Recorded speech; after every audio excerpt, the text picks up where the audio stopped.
Hey, thanks for checking this out.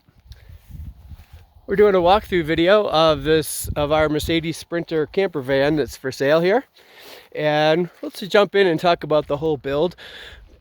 But firstly, the van itself is a 2022 Mercedes Sprinter 2500. It was a cargo model, the 144-inch wheelbase. Has the V6 turbo diesel engine in rear-wheel drive. The engine has about 8,500 miles on it at the moment. So we purchased it in May, which is when the 3-year 36,000 mile warranty would begin. And we built it out right away and been enjoying it this summer. And we're just outside of Aspen, Colorado here on this beautiful evening. And everything we've done building these it's been designed, all this has been designed and developed here in the Rockies. We have been building vans full-time, basecampcustomvans.com. We've been building vans full-time here for 5 years and been traveling in them actually for 12 years. And in all those years, we've gone through many Sprinters, personal ones. This is the latest and I believe the greatest. Did a truck bed liner on the hood to protect it from these harsh road conditions in the winter. There's a big 52-inch curved light bar on the roof that'll light up the night. Maybe I'll turn it on. You can kind of see it. It won't do like that when it's dark out. It'll light up the night road like it's daylight. That top light's really cool. We've got AM auto half slider windows on both the driver and passenger side. On the roof we have 300 watts of solar that are charging the battery pack, and there's also 2 Maxxair Deluxe roof fans up there that you can see. So that's the exterior stuff. What's worth noting back here, well, there's a couple of things. This is where I can kind of show you the battery pack. There's 200 amp hours of lithium that are charged with the solar. Like I said, there's the controller, and then right here is a DC charger for when the van's running, the batteries will be getting charged. On this wheel well, we have 20 gallons of fresh water. It's room temperature water. And these cabinets make it easily accessible. So if you have to drain the tank with the valve, or if you have to do something with maintaining the batteries or whatever, all very easily accessible. There's also a couple of big cubbies on either side, and the fuse box for all the fused stuff is easily accessible right there. Also, I wanted to just point out there's actually a walkthrough feature, the way that the bed was built. So this was one of my design ideas.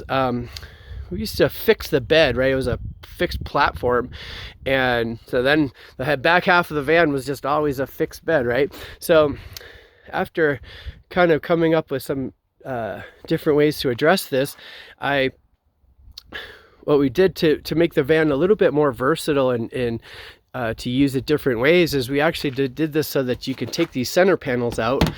There's 4 of these center panels that are spanning the 2 cabinets. So this cabinet's fixed, right? These are built into the van, and these panels will actually, there's just 4 of them, one after the other. So if I took that mattress out, we could take those 4 panels out and then have a full walkthrough. Today I had the paddle board in there, right? And so I'll take the panels out, I'll put that in the garage, that stuff, and just get to spread out and use the van more than one way. These half slider windows, I'll just jump right in here. This was the one that I use more often than any of the others, because what we have, this is where we'll do the cooking. So we have an induction cooktop. If you haven't used induction, it's the greatest. So we have outlet right here for these electrical appliances. There's a 3,000 watt inverter under with those batteries as well. So the inverter will let us use anything that's not 12 volt that we need to plug in up to 3,000 watts, right? So I tend to do the cooking. While we're cooking, we'll crack the window right? And so these half sliders are the best. Another thing that I kind of came up with, a design of idea that I had was, I obviously have a big deep sink here, a nice big sink to throw your pots and pans, but locating it by the window, I can also use the sink as a way to rinse off outside. So I can rinse myself off, or rinse off of muddy bikes or whatever. And you know, it has a sink thing, but it'll also go to sprayer. And so I kind of just did that by design. The idea was to make it, I was trying to solve one thing I was trying to solve with that is that, you know, we've done the sprayers off the back doors before, and which works fine, but if we're when I've had like bikes on the back trailer hitch, I have a bike rack that's on the trailer hitch that will, if there's bikes on it, you know, opening the door, it becomes kind of cumbersome. And I find that if it's not easy to do it, it has to be simple and easy, or you just won't want to deal with it, right? And so my sink sprayer idea, putting the sink by the window, makes that work. And you know, we keep that in mind with everything. We get these great, hi Ansem, we got some visitors. You guys are the best. I love coming to this spot. These guys will always come over and visit. Well, we're set off to go on a hike from this trailhead here, but these guys who live here are very they're very nice hosts. I apologize for being distracted, but what I was saying was, well, it's the same with all, everything needs to be simple, or whatever isn't. We just tend to, with that in mind, these seat swivels are like that. There's many different brands, and we've tried them all. These are Alpine mechanism seat swivels, and they're completely silent, and they move really smooth and easy. So then we do it. We don't mind turning these seats around because it's easy to do. We've tried the Scopima, tried the Sportscraft. They're kind of awkward and clunky to get to turn around the way the mechanism works, and they're also loud. And then, you know, it's like, it's one of those things where you go, maybe I won't bother turning those around. So I found, I mean, they're also the most expensive, right? But I mean, they work the best. So that's what we're using. And we've tried all the different things. If you name the appliance, we tried all the versions of it, right? So we've tried the different roof fans. This is another one. The Maxxair Deluxe are the best. They have the, I'm gonna dim the lights a little bit. The lights are on their own dimmers. Oh, here's what I'm doing. There's like two dimmers on this. One's for the cabinets, and the overhead puck lights are a little bit bright right now.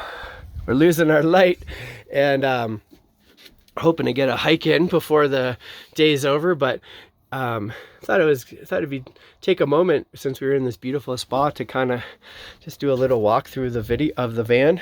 We've got, you know, cubbies by the oh, I forgot to make this. I forgot there's gonna be actually a hook that goes right here for hanging clothes. I forgot to just notice that in there. There's a hook that I have to put right there, and then we can hang up clothes in this, or use the cubby in different ways. Like I said, you know, we can take these panels out, and you know, sometimes we're using the van in different ways, and this isn't always for cooking. Sometimes it's just a workstation, you know. That's not always just a seat. Sometimes I'll sit on the floor, and that's where I'll sit on my laptop, right? Or sit there and enjoy a meal. You can also do that sitting here in the driver's seat. There's a little overhang, so I can swing my knees in here. The counter hangs a little longer than the cabinets, so I can sit and also eat here or whatever. The van's very versatile and functional in that way. And also hidden in this little cabinet, I should point out, there's a cassette toilet. And these cassette toilets, they're not for full-time use. It's just there to have one if you need it. Sometimes first thing in the morning or whatever, but it's a chemical toilet, right? So we put the blue chemical in there, and we have to maintain it ourselves. they're just so handsome. I'm totally distracted. I had all these things I want to talk about. Now I just want to hang out with you guys. And you all watching this video get the idea. We have this video just to kind of show kind of a little bit more what the space is like, better than pictures can, right? And so we've got these overhead cabinets. We make all this stuff. We fabricated all at the shop from raw materials. We found in the earlier vans, you know, we were buying cabinets that are made for kitchens, and gosh, stuff that just is made for homes, it doesn't always work out in camper vans, you know. And when we found those like IKEA type cabinetry, that's all particle board, press board. It's basically glued up sawdust kind of board that's been laminated, and it doesn't withstand what, you know, it gets damaged easily, or if it gets wet, they can swell up and have ruined doors or whatever it is. And you can't fix stuff. You can't fix those things. It's like you just have to replace the whole cabinet, I guess. It was such a letdown to like have in a short amount of time to have the cabinetry we chose showing wear and tear, you know. This van will look like this for decades. It's been built with the best materials. We've used cabinet grade maple for all of these cabinets. So these, like, this is all cabinet grade maple, an aluminum round bullnose trim. We trim everything with like either aluminum, or there's this rubber T-molding on all the doors. All these doors have this rubber T-molding on it. So these were also cabinet grade maple, and we laminate them with Formica laminates, and then put a matching one on the door of the fridge. So the nice big 130 liter fridge there. And the floor too, everything's like, this is all pretty indestructible. Bamboo countertops. And yeah, the floor is another one where we tried different flooring that's used for homes, and gosh, we just destroyed. It was really disappointing after the van's all built out to have like vinyl plank floors like buckling or whatever. Like, oh no, how do you fix? You know, we've learned the hard way. You know, we've done all the R&D so you don't have to. So we figured out how to get this right, and along the way, this flooring is amazing. This is marine vinyl waterproof flooring. So this is for a boat deck, and it's indestructible. We took the sample they sent us and tried to gouge it with, like, I was trying to strike it with a sharp chisel and like drag it across to see if we can mark it, and it left no marks. It was virtually bulletproof. It probably is bulletproof for all I know. I'm not sure, but it's waterproof and stain proof. It's so you can wipe up anything, you know, you're coming in and out of here muddy and filthy and knock into things and make a mess. It's okay. It cleans up nice, right? The laminates just wipe off. The countertop's real durable. And my friends are gone. Well, we're going to go enjoy the last of the light here we have here and leave it at that. Because if you have any questions, I just want to answer them directly. We could do a private tour on video call if you'd like, if you're interested. So if you are, please don't hesitate to reach out, and I'll look forward to hearing from you. Thank you so much for taking the time to watch this. Have fun.